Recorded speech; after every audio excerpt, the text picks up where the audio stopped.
అందరికీ వందనాలండి. దేవుడు నాకు ఇచ్చిన ఈ గొప్ప తరుణాన్ని బట్టి దేవుడు కృతజ్ఞత స్థుతులు చెల్లించుకొచ్చినాడు. అందరం ఒకసారి హల్లెలూయా చెప్తామా? దేవుడు ఎంత గొప్ప తరుణాన్ని నా బ్రతుకులో ఇచ్చినందుకు దేవుడికి వందనాలు. ఈరోజు నాకు దేవుడు నాతో మాట్లాడిన మాటలే నేను మాట్లాడుతున్నాను. మన బైబిల్ గ్రంథంలో నాకు రెస్పాండ్ అవ్వాలి చెప్పాలి. మన బైబిల్ గ్రంథంలో ఇద్దరు స్త్రీలతోటి గ్రంథం రాయబడి ఉంది, పుస్తకాలు. ఎవరు వాళ్ళు? Very good. అందరికి తెలిసినాయి. రూతు ఎక్కడి నుంచి వచ్చింది? ఎస్తేరు ఎక్కడి నుంచి వచ్చింది? రూతు ఎస్తేరు ఎవరు?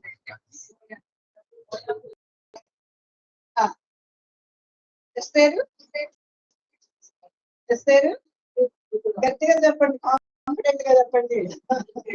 Very good, very good. చాలా సంతోషం. వీళ్ళిద్దరి వ్యత్యాసం మనం చూసుకున్నట్లయితే ఎస్తేరు విందురాలు అంటే ఆమె కుటుంబం నుంచి అన్యుల కుటుంబంలోకి వచ్చింది. ఎవరిని మ్యారేజ్ చేస్తుంది? ఎస్తేరు ఎవరిని మ్యారేజ్ చేస్తుంది? మ్యారేజ్ చేసుకుంది. రూతు ఎవరిని మ్యారేజ్ చేసుకుంటుంది? యూదుల్లోకి వచ్చేసింది. అన్యురాలు ధనురాలు. అసలు డిఫరెన్స్ చూడండి. అలాగనమాట.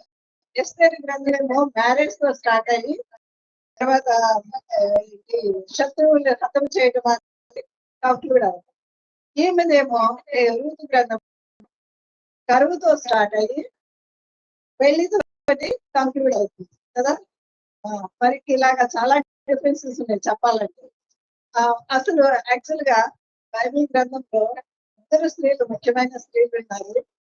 ఒక స్త్రీ యేసు ప్రభుని లోకంలోకి తీసుకుని ఇంకొక స్త్రీ పునరుద్ధారుడైన యేసు ప్రభుని చూపించింది. హల్లెలూయా. గట్టిగా చెప్పండి. స్త్రీకి దేవుడు ఎంత ఆధిక్యత ఇచ్చాడండి, ఎంత ఆధిక్యత ఇచ్చాడు. ఈరోజు ఎస్తేరు గురించి కొన్ని మాటలు చదువుకుందాం. ఎస్తేరు గ్రంథంలో కీవర్డ్ మనకు తెలిసింది. కీవర్డ్ అంటే ఏది?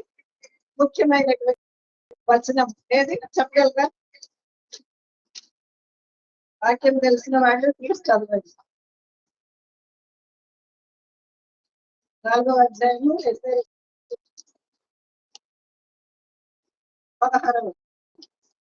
నీవు పోయి సమాజ ఉద్యోగం సమకూర్చి నిమిత్తము ఉపవాసం ఉంది 3 దినములు నేను నా ఇంటి నా పరిస్థితులను కూడా ఉపవాసం ఉంటుంది ప్రవేశించి కూడా నేను రాజులకు ప్రవేశించుకుంది. నేను నచ్చించను అటువలనే బుద్ధకై బయలుదేరి ఎస్తేరు తనకు ఆజ్ఞాపించిన అందరి ప్రకారం సహాయం చేస్తారు. ఎస్తేరు గ్రంథాన్ని మనము 3 భాగాలు చేసినట్లయితే నేను ఒక వాక్యం చెప్పానంటే అందరి హృదయాలు అలా బాగా జ్ఞాపకం పెట్టుకోవాలి. ఎస్తేరు గ్రంథాన్ని 3 పార్ట్స్ చేస్తున్నారు.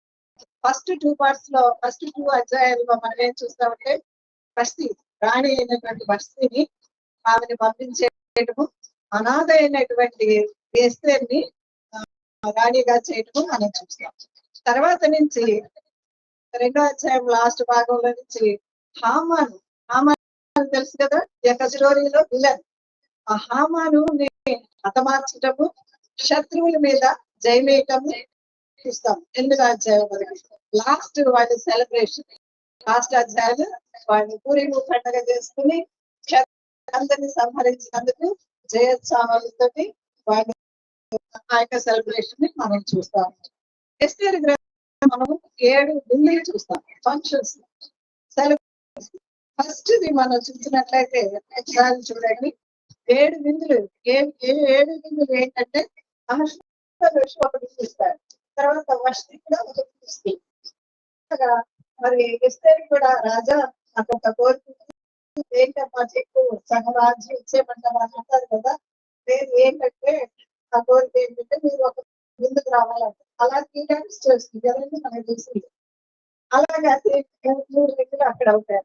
అలాగే 7 ఎస్తేరు గ్రంథంలో చూస్తాం. ఒకసారి చూడండి. ఎస్తేరు గ్రంథం 1వ అధ్యాయం 4వ వచనం. అక్కడ రాజ్యం యొక్క ఐశ్వర్య ప్రవర్తనను తన మహాఖ్యాతి బరకలను అనేక దినములు అనగా 180 కనపరచింది. ఆ దినములు గడిచిన తరువాత రాజు కోటలో ఉన్న అల్పులకేమి గనులకేమి జనులందరికీ రాజు కోటలో తోట అవ్వడంలో 7 దినములు చేయించాలి. చాలు ఏం చూస్తున్నామంటే మహిమ గల రాజును అతడు రాజు కాదు, అతను చక్రవర్తి. అంటే ఎన్ని సంస్థానాలకు అధిపతిగా ఉన్నాడు? 100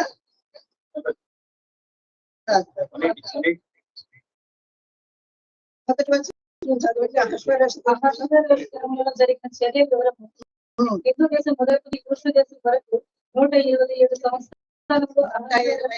సంస్థానాలకి ఆయన చక్రవర్తి అయ్యి ఆయన హోదాకు తగ్గట్టుగా ఆయన ప్రభావాన్ని మహిమను చూపించుకున్నట్టుగా పెద్ద పెద్ద వాళ్ళ నుంచి ఎన్ని దినాలు చేశాడంట?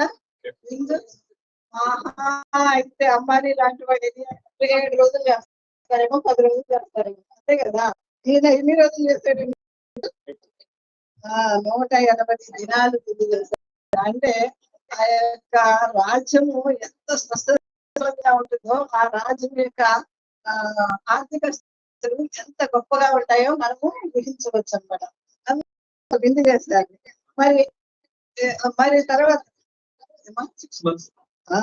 6 months చేశారు. దాని తర్వాత 5వ వచనంలో మనం చూసినట్లయితే 5వ వచనంలో 1:5 ఆ దినములు గడిచిన తర్వాత రాజు కోట్లో ఉన్న అల్పులకేమి గనులకేమి జనులందరికీ రాజు కోట అవడంలో 7 దినములు చేయవచ్చు. అంటే మన లాంటి వాళ్ళకి సామాన్య పీపుల్కి ఆయన 7 దినాలు అంటే రాజ్యం అంతా వచ్చి గోధులు దిగచ్చు అని 7 దినాలు ఇక్కడ అనమాట. ఇక్కడ చేయించారు. 180 దినాలు చాలా హై అఫీషియల్స్ కి, చాలా ధనికులకి, అలాంటి వాళ్ళకి. అంటే ఇప్పుడు ఇంతమంది 127 దేశాల వాళ్ళు అఫీషియల్స్, వాళ్ళ మినిస్టర్స్, ఆ దేశాల్లో ఉన్న ధనులు అయినటువంటి వారందరూ కొన్ని వందల వేల మందితో విందయిందంటే అసలు ఈ రాజ్యము, ఈ పారసీకం ఎంత గొప్పదంటే ఈ రాజ్యాల గురించి చెప్పినట్లయితే చాలా టైం కావాల్సి వస్తుంది. నాకు టైం ఎంత బ్రదర్? హాఫ్ అన్ అవర్ లో నేను గురించేస్తాను. అయితే పారసీక రాజ్యము ఎంతో ఘనత వహించినటువంటి రాజ్యం అనమాట. ఇక్కడ వస్తీ కూడా 9వ వచనంలో చూడండి. వస్తీ కూడా రాజైన అహశ్వరోషు కోటలో స్త్రీలకు చేయించు. వస్తీ అంటే విజేత అని అర్థం. అలాగే ఎస్తేరుకి అర్థమేంటమ్మా? ఎస్తేరు అనే పేరు కాదు, చెప్పాలి గట్టిగా చెప్పండి, చెప్పండి. ఎస్తేరు పేరుకి అర్థం, ఎస్తేరు పేరు స్టార్. తర్వాత ఎస్తేరు మొదటి పేరు ఏంటి? అదస్సు అంటేనేమో ఒక పూల, అంటే చిన్న పూల గుంపు, ఒక పూల వాసన, బుష్ యొక్క వాసన, సువాసన గల చెట్టు అని. ఎస్తేరు పేరు మామూలుగా యూదుల పేరు కాదు, అదస్సు అనే యూదుల పేరు. ఎస్తేరు పేరు వాళ్ళ దేవత పెట్టుకున్నారు. పారసీక దేశానికి వచ్చిన తర్వాత వాళ్ళ పెట్టుకున్నారు, పారసీక దేశస్తులు వారి పేరు పెట్టుకున్నారు. అయితే ఎస్తేరు గురించి మనకంతా తెలిసిందే. ఈ 7 తర్వాత వస్తీ గురించి మనం వచ్చినట్లయితే వస్తీ కూడా చాలా గొప్ప స్త్రీ. ఈ గురించి నేను ఇంకొకసారి నేను మీతో పంచుకుంటాను. ఎక్కడంటే దానియేలు గ్రంథంలో అక్కడ 5 రాజులు మనకి కనిపిస్తారు. దానియేలు గ్రంథంలో అంటే దానియేలు కూడా ఒక ప్రైమ్ మినిస్టర్ అవుతారు కదా. ఆ కాలంలో మనకి దానియేలు గ్రంథంలో ఒక కింగ్ కనిపిస్తుంది. ఆ కింగ్ యొక్క కుమార్తె అంత చరిత్ర ఉంది. దాని తర్వాత నేను మీకు చెప్తాను. దయచేసి దేవుడు నాకు కనుక సమయం ఇచ్చినట్లయితే చెప్తాను. వస్తే బాబు నిష్క్రమించడము చాలా బాధాటం. ఆమె ఏంటి ఒకే ఒక వర్డ్, వచ్చి అందాన్ని చూపించు అని అంటాడు రాజు. వచ్చి అందాన్ని చూపించమంటే ఇంట్లోనే మనం చూపించలేము. ఆ రోజుల్లో వేల సంవత్సరాల క్రితము ఆమె ఆ చిన్న చిన్న బట్టలు వేసుకుని వాళ్ళ ముందు అందాన్ని చూపించమంటే వేసుకుని ఒప్పుకోదు కదా. వేసిన న్యాయమే అనిపిస్తుంది, చాలా న్యాయం అనిపిస్తుంది. కానీ ఆ ఒక్క కారణం చేత ఆమెని నిష్కరించడము, ఒక రాణిగా తీసివేయటము, మరి తీసుకుని వచ్చి క్లీన్గా చేయటం, అదంతా దేవుని ప్రణాళిక. ప్రజల్ని రక్షించడానికి అది గాడ్స్ ప్లాన్ అన్నమాట. చాలా గొప్ప ప్లాన్. ఇదంతా జరగటం చూస్తాం అన్నమాట. సరే, నేను ఈరోజు ఇదంతా నేను చెప్పటం లేదు, కానీ చిన్న మాట. హామాను ఒక చిన్న యూదుడైనటువంటి మొత్తకై నమస్కారం చేయలేదని యూదులందరినీ సంహరించాలని ఒక రూల్ తీసుకొచ్చేస్తారు కదండి. రూల్ తీసుకుని వచ్చినప్పుడు హామాన్ని తీసుకొచ్చినటువంటి ఈ రూలు ఒక్కరిని చంపేస్తే, మొదటికైనా ఒక్కరిని చంపేస్తే నా స్టేటస్ కి, అంటే పెద్ద మంత్రి కదా, నా స్టేటస్ కి ఇది సరిపోదు అనేసి అందరినీ సంహరించాలని ఆయన ప్లాన్ చేస్తాడు. అందరినీ సంహరించాలని ఎప్పుడైతే ప్లాన్ చేస్తాడో అది మొద్దకాయకి వినిపిస్తుంది. మొద్దకాయ కూడా బట్టలు చింపుకొని ఉపవాసం ప్రార్థన చేస్తాడు. మొద్దకాయ గురించి ఒక మాట మనం చెప్పుకున్నామండి. గోడపట్టి ఉపవాసం ప్రార్థన చేసిన వాటి గ్రంథంలో ఎంతో మంది ఉన్నారు. మనం 4వ అధ్యాయము 3వ రాజు యొక్క ఆజ్ఞయు శాసనమును ఏ సంస్థానంలోకి వచ్చేదో అక్కడ ఉన్న యూదులు ఉపవాసం నుండి మహా దుఃఖములోను ఏడ్పులకు రోదనములో మిగిలి వాడేది. అనేకులు గోడను వేసుకొని పడింది. ఎస్టేరు యొక్క పనికత్తెలను ఆమె దగ్గర ఉన్న షెడ్డులను వచ్చి జరిగిన దాన్ని ఆమెకు తెలియజేయగా, రాణి గొప్ప మనోవిచారం కలదై బోధపడలు తీసివేయమని ఆజ్ఞయించుకుంటే అతనికి ఎంత వస్తువులు పంపిన కానీ అతను వాటిని తీసుకున్నాడు. ఇక్కడ మనం చూస్తున్నాం. ఈ వార్త ఎప్పుడైతే వింటాడు అతని గుండెలు రద్దలైపోతాయి అన్నమాట. అతని గుండెలు రద్దలైపోయి ఇక గోనె పట్ట కట్టుకుని ప్రార్థన చేయటం మొదలు పెట్టి నేను ఉపవాసం ఉంటున్నా, నువ్వు కూడా ఉపవాసం ఉంటూ ప్రార్థన చేయి అని ఎస్తేరుకి సమాచారం పంపించినప్పుడు ఎస్తేరు కూడా ఆయన మాటకు లోబడి రాణి అయిపోయినప్పటికీ ఏ విధంగా మొత్తకై మాటకి ఆమె ఒబే అయ్యిందో, దేవుని బిడ్డలమైన మనం కూడా దేవుడు మనతో మాట్లాడుతున్నాం. ప్రతి దినము దేవుడు మనకి ఏదో ఒక వాక్యం ద్వారా మాట్లాడుతూనే ఉంటారు. దేవుడు మనతో మాట్లాడినప్పుడు ఆమె అలా ఇలా చెప్పింది, ఆయన ఇలా చెప్పారు, దానిలో ఈ తప్పులు ఉన్నాయని పెంచే వారంగా కాక, మనుషుల దేవుడు చూపించే వారంగా కాక, దేవుని మాట మనకి వినబడుతుంది. లోబడి వెంటనే క్షమాపణ అతిక్రమం విడిచిపెట్టేవాడు, వర్తలుడు వాడి ఒప్పుకొని విడిచిపెట్టేవాడు కనికరం పొందునని దేవుడిచ్చినటువంటి ఆ చక్కని మాటలు మనం ఓపెన్ చేస్తూ ఒప్పుపెట్టి ఆయన కనికరము పొందుగాక. ఈ ఎస్తేరు అయితే ఈ యొక్క మాటలు వినిందో నేను నశించుతున్నా. దీనికి నేను ఒక టైటిల్ ఇచ్చాను, నేను ఓర్పు మార్పు. అందరు చెప్పండి, నేర్పు మార్పు. దీన్ని మంచి కలదు కదా. ఎంత అతను చూసినట్టే మహా క్రూరుడు అంట. అందుకే క్రూరుడు కాబట్టి భార్యను ఇలా తీసుకొచ్చి 10 మంది ముందు మరి అందాలు చూపించాలని అడిగాడు. క్రూరుడు అంటే క్రూరుడు. అతని గురించి కూడా నేను చరిత్ర చెప్పాను, ఎందుకంటే నేను ఇంత చెప్తాను. ఎస్తేరు గ్రంథాన్ని నేను చిన్నప్పటి నుంచి అనేక సార్లు చదివాను. నేను బిఎస్ఎఫ్ అని ఇంటర్నేషనల్ కోర్స్ లో ఒక మీటింగ్ లో నేను జాయిన్ అయినప్పుడు దేవుని మహాన్ని బట్టి వారు నన్ను మరి వెంటనే దేవుని బైబిల్ గ్రంథం బాగా ఎదిగి ఉన్న స్త్రీ అని వారు గ్రహించి నన్ను లీడర్ గా చేశారు. లీడర్ గా చేసినప్పుడు నాకు గ్రంథం అంటే మైనర్ ప్రాఫిట్స్ అందరి గురించి బాగా స్టడీ చేయడానికి వాళ్ళు ఇచ్చారనమాట. ఈ ఎస్తేరు గ్రంథం ఎలా నమిలి మింగేసానంటే అందుకే నేను ఈ విధంగా పాఠంగా చెప్పగలుగుతున్నాను. దేవుడు నాకు ఇచ్చిన కృపను బట్టి దేవునికి వందనాలు చెందుతాను. హల్లెలూయా. ఈ మొత్తకాయ ఏమని అంటున్నాడు, మొత్తకాయ సమాచారము ఏమని పంపిస్తాడో చూడండి. 14 ఏమీ మాట్లాడక మౌనము కలిగిన ఎడల యూదులకు సహాయం విడుదల మరి యొక్క దిక్కు నుండి వచ్చిన కానీ నీవును నీ తండ్రి ఇంటి వారు నశించుతుంది. నీవు ఈ సమయంలో బట్టి రాజ్యంలోకి వచ్చి ఆలోచించుకొని చెప్పమని. చాలా చక్కగా డైరెక్ట్ గా ఒక బాణంతో కొట్టినట్లుగా నీవు ఈ సమయం అందు ఏమి మాట్లాడక మౌనంగా ఉన్నాయడలా యూదులకు సహాయం విడుదల మరే చోటు నుంచి వస్తుంది కదండి. దేవుడు ఎవరినైనా వాడుకుంటారు.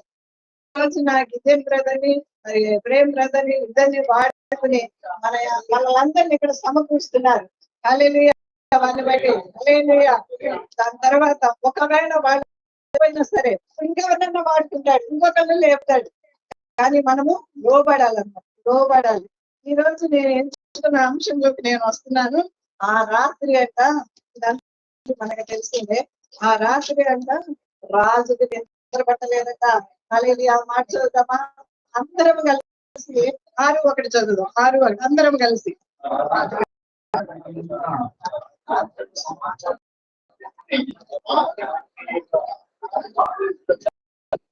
చాలు చాలు, ఎంత గొప్ప మాట అండి.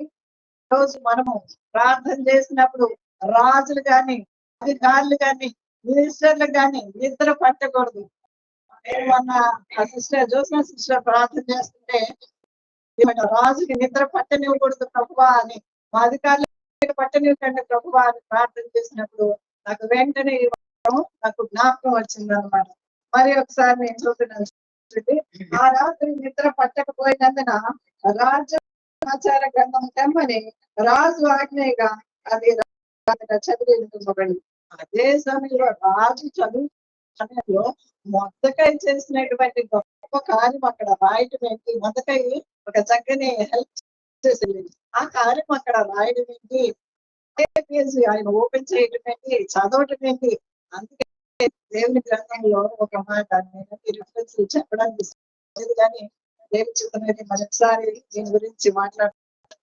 దేవుని ప్రేమించి వారికి ఆయన సంకల్పం చెప్పిన పిలువబడిన వారికి వస్తే చెప్పండి సిస్టర్, చెప్పండి. సమస్తం మనకు కూడా మేలు కొరకే ఆలస్యం చేస్తున్నాడంటే దానిలో అద్భుతం ఉందని మనం నమ్మాలి. హల్లెలూయా. విధంగా నిద్ర పట్టనివ్వలేదు. ఆ తర్వాత మొదట చదవటము, ఆ తర్వాత అదే సమయంలో హామాన్ అక్కడ ఇదంతా అసలు ఎంత గ్రేట్ ప్లాన్ అయితే తర్వాత మీరు వచ్చేమంతా నిదానంగా ధ్యానించండి. నిదానంగా ధ్యానించిన సన్మానము నాకే ఎంత గొప్పగా చేయమని అనేసి చెప్తున్నాడు. రాజు వచ్చి అడుగుతున్నాడు అని ఓకే, తనకు తానే తన మనసులో బాగా ఉప్పొంగిపోతూ ఇలా చేయాలి అలా చేయాలి కాగానే ఉన్నదానికన్నా ఇస్తాడు అనమాట. హామాన్ చెప్తాడు సన్మానము అంటే రాజు ప్రాణాలు కాపాడినటువంటి మొదకైకి ఎలాంటి సన్మానం చేయాలని అతని మనసులో థాట్ ఇచ్చింది. కానీ ఈ హామానికి ఈ విషయం తెలియదు కదా, నాకే సన్మానం చేస్తారా అనేసి ఇంకా గ్రేట్ గా చెప్తే మొత్తకాయని తీసుకెళ్లి సింహాసనం ఎక్కించాను అనమాట. మొత్తకాయ ఎందుకు నడుస్తా ఉన్నాడు, వెనకాల నడుస్తా ఉన్నాడు. అదే చట్టాలను కూడా తారుమారు చేయగల దేవుని పవర్ మనకుందండి. హల్లెలూయా హల్లెలూయా చెప్తాము. మరి అంత తారుమారు అసలు వస్తీ వెళ్ళిపోవడం వెళ్ళి హామాన్ వెళ్ళిపోవడం వెళ్ళి మొదకై రావట్లేదు, అంత అంత ఉంటా అనమాట. అంటే ఫాస్టింగ్ ప్రేయర్ లో ఉన్నటువంటి పవర్ అండి. నిజంగా మనం అందరం కూడుకుని ఇక్కడ ప్రార్థిస్తున్నప్పుడు నిజంగా రాజు లాంటి హృదయాలు కూడా కదిలింపబడిన, కఠినమైన హృదయాలు కదిలింపబడిన వీరందరికీ మరి మొదటి హామాను విషయంలో ఏం జరిగిందంటే అంత స్టోరీ తెలిసిందే. నేను విషయంకి వస్తున్నాను. హామాను విషయంలో అతని బదులు మొద్దకాయ బదులు హామాని గురి తీస్తారు. గురి తీసిన తర్వాత ఏమవుతుందంటే ఇంకా హామాను ఒక డేట్ ఫిక్స్ చేస్తాడు అనమాట. వాళ్ళు చీటీలు వేసి ఒక మంచి డేట్ ఫిక్స్ చేస్తారు. యూదులందరికీ సేమ్ ఏ డేట్ ని అయితే వాళ్ళు ఫిక్స్ చేశారో నెక్స్ట్ ఇయర్ అదే డేట్ ని ఈ యొక్క దేశంలో ఉన్న వారందరినీ కూడా యూదులకు వ్యతిరేక శత్రువులందరినీ చేసిన దినం వస్తుంది. అది ఆధార 9వ అధ్యాయం ఒకసారి చదువువచ్చు కదా. 9వ అధ్యాయం 1వ వచనం. రాజు చేసిన తీర్మానం చట్టములు నెరవేరు కాలం వచ్చినప్పుడు ఆధారాలను 12వ నెల 13వ దినమున యూదులను చెల్లింపగలుగుతున్న వారి పగవారు నిశ్చయించుకున్న దినములని యూదులు తమ పగవారి అధికారులు పొందినట్లు అవ్వబడింది. చాలు. అయితే అదే దినమున యూదులందరినీ సంహరించినప్పుడు ఎంతమంది ఒక రోజున చనిపోయారంటే 70,000 మంది. 70,000 మంది. ఒక మనిషిని మనం చంపగలమండి? మన వల్ల అవుతుందా? ఈ కాలనీలో కానీ ఇంకా ఎక్కడన్నా మన మీద ఎంతమంది రాధా మనోహర్ దాస్ లాంటి వాళ్ళు ఎంత దుర్నీతి వస్తున్నారండి. ప్రతి ఒక్కరికి మనం సమాధానం శాంతియుతంగానే ఇస్తాం, కానీ ఒక్క పల్లెత్తి మాట మనము ఏమీ మాట్లాడట్లేదు. అయినప్పటికీ మనం చేసేది ఏంటి? ఓన్లీ ప్రార్థన.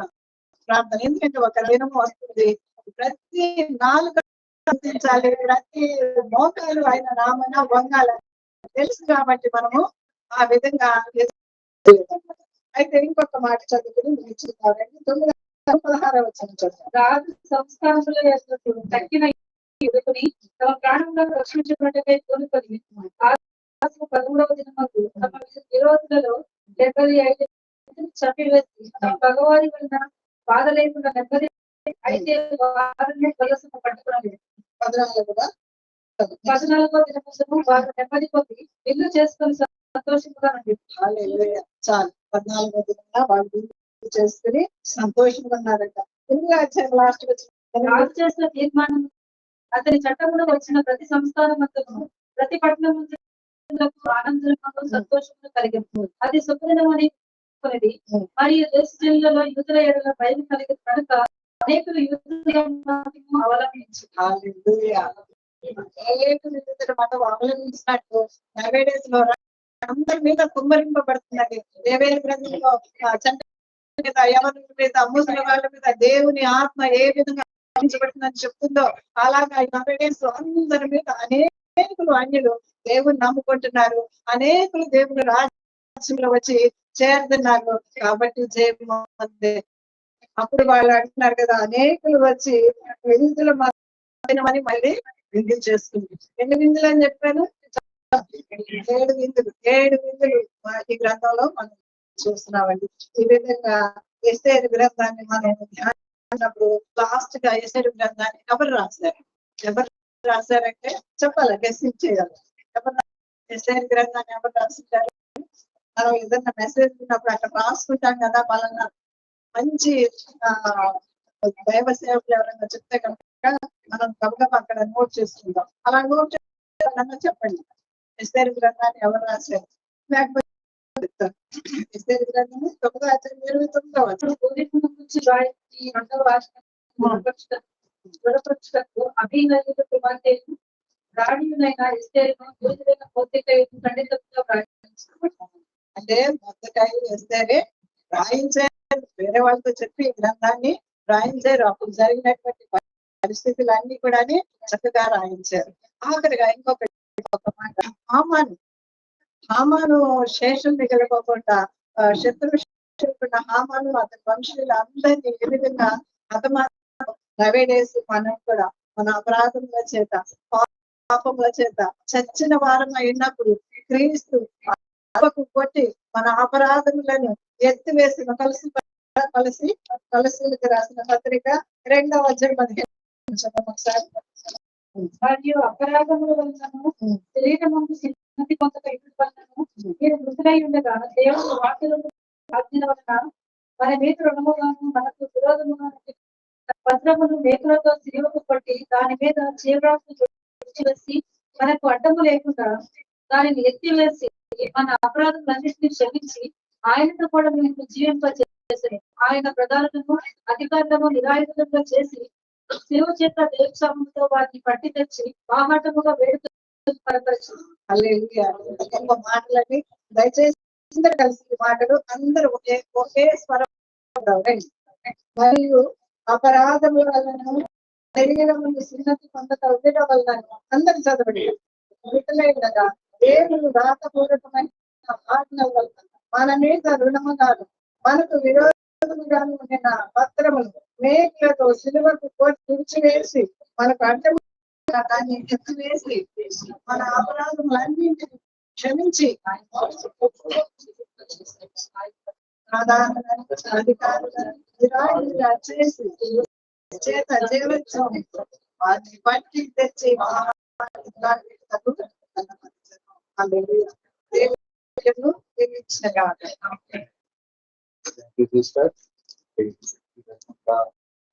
సిస్టర్స్ కూడా మంచి అవకాశం. మన మందిరం కోసం ఈ స్థలం మరి దేవుడి సిద్ధపాటు కల్పించలాగన మరి గిడియోన్ బ్రదర్ వారి యొక్క గృహం కోసము, మరి వారి యొక్క పిల్లల కోసము, చదువుల కోసము వారి యొక్క ఉద్యోగం కోసము, సేమ్ అదే రీతిగా కృషి డిఫెన్స్ కాలేజీలో ఉన్నటువంటి క్రైస్తవ సహోదరి సహోదరుల కోసము, తర్వాత ఆన్లైన్ లో వింటున్నటువంటి సహోదరులందరి కోసము, వారి యొక్క కుటుంబాల కోసము, తర్వాత మూడవది పిల్లల యొక్క వివాహాల్లో చదువులు వివాహాల గురించి తర్వాత నాలుగవది మన సింగాపురంలో సంజీవరావు అయ్య గారు మరి ప్రభు నుంచి ఉన్నారు. మరి లాస్ట్ టైం ప్రార్థన అయిన తర్వాత తెలిసింది కాబట్టి ఆ యొక్క విషయం కూడాను గురించి విజ్ఞాపన ప్రార్థనలో చేయండి. మన బ్రదర్ పాల్ గారి యొక్క కుమారుడు జోసెఫ్ మంచి మ్యూజిషియన్, పాస్టర్లతో వెళ్ళి ఆ యొక్క ప్రోగ్రామ్స్ లో పాల్గొంటున్నాడు ఈ చిన్న వయసులోనే. ఇంకా దేవుడు నుంచి మరి ఇంటర్నేషనల్ మ్యూజికల్ డైరెక్టర్ గా అవ్వాలని విజ్ఞాపన ప్రార్థనలో జ్ఞాపకం చేయడం ఇంకేమన్నా ఉంటే కనుక ప్రత్యేకమైన ఎగ్జామ్స్ రాసినటువంటి పిల్లలందరి గురించి మరి తల ఎంతే ఉంచుతాను అని చెప్పని నేను అంటారు. మరి ఆ రీతిగా మరి మా పిల్లలకు ప్రత్యేకమైన చెప్పండి సార్. విజ్ఞాపన ప్రార్థన చేయండి, సరే వచ్చి చేయండి. మరి చెప్పబడినటువంటి విషయాలు ప్రార్థిస్తుంటే మరి నేను అనిపిస్తూ ఉంటాను.